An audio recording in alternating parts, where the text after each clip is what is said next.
Lima ইউরিদ, আল্লাহ তাআলা যা ইচ্ছা করেন তাই তিনি করেন। আর আল্লাহ তাআলা কোনো কাজ করতে চাইলে না আছে কেউ বাধা দেওয়ার, না আছে কেউ সাহায্য করার। কারণ আল্লাহ তাআলার কাজে কারোর সাহায্য প্রয়োজন হয় না, আর আল্লাহ তাআলার কাজে কেউ বাধাও দিতে পারে না।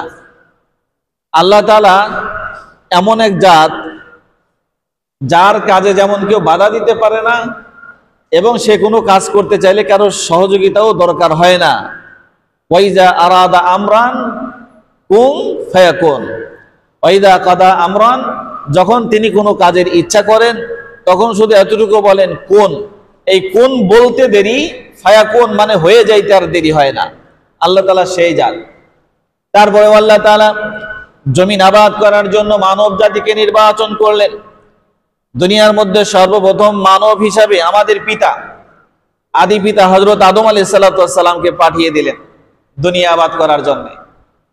আর আমরা আদম আলাইহিস সালামের সন্তান, যেহেতু আমরা সবাই এক বাক্যে স্বীকার করি আমাদের আদি পিতাকে, জোরে বলেন আদি পিতাকে, আমরা সবাই স্বীকার করি এবং মানতেও হয়।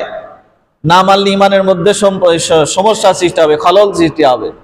আমাদের আদি পিতা আদম আলাইহিস সালাম, তো আদম আলাইহিস সালাম থেকে নিয়ে শুরু করে কিয়ামত পর্যন্ত যত মানুষ দুনিয়াতে আসবে, সেটা হোক কৃষ্ণাঙ্গ অথবা শ্বেতাঙ্গ, হোক সেটা লম্বা হোক সেটা বেঁটে, শিক্ষিত অশিক্ষিত, যে জাতির যে সম্প্রদায়ের যে বর্ণের যে ধরনের যে ভাষারই হোক না কেন, যে দেশেরই হোক না কেন, মানুষ হিসাবে একবার জমিনে আসা, মানুষ হিসাবে একবার জন্মগ্রহণ করা মানে সে আল্লাহর প্রতিনিধিত্ব করার জন্য আসছে। কথা ঠিক কিনা?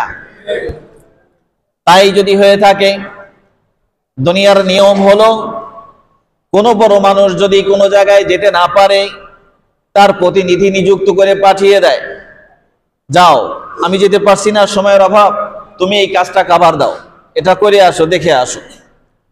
তো যাকে প্রতিনিধি নিযুক্ত করা হয় সে যখন ফিরে আসে, যিনি পাঠান তিনি কিন্তু জিজ্ঞাসা করেন যে আমি তোমাকে অমুক জায়গায় প্রতিনিধিত্ব করার জন্য পাঠিয়েছিলাম, প্রতিনিধি হিসাবে পাঠিয়েছিলাম, এখানকার ফলাফল কি, কারগুজারি শোনাও, ওইখানে কি হয়েছে কি হলো আমাকে শোনাও।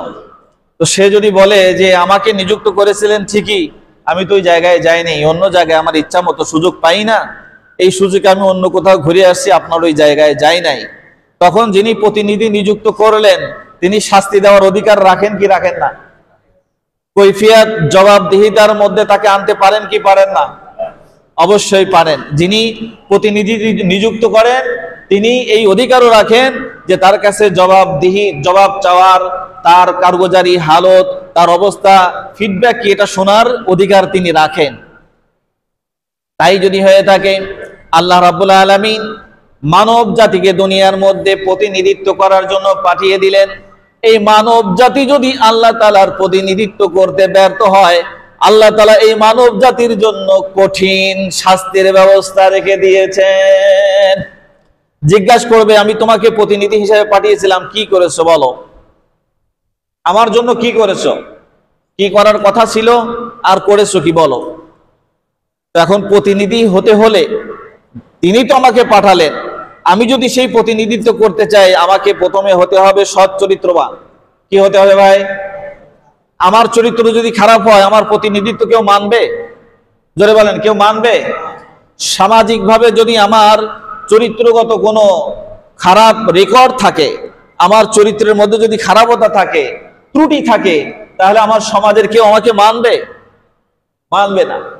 তাহলে চরিত্রগতভাবে উত্তম হতে হবে। আর একজন মানুষ যদি তার প্রতিনিধিত্ব পুরা করতে চায় তাকে আগে ভালো হতে হবে। কি হতে হবে ভাই? ভালো হতে হবে। আর ভালো হওয়ার জন্য একটা মাত্র রাস্তা আছে। কয়টা রাস্তা?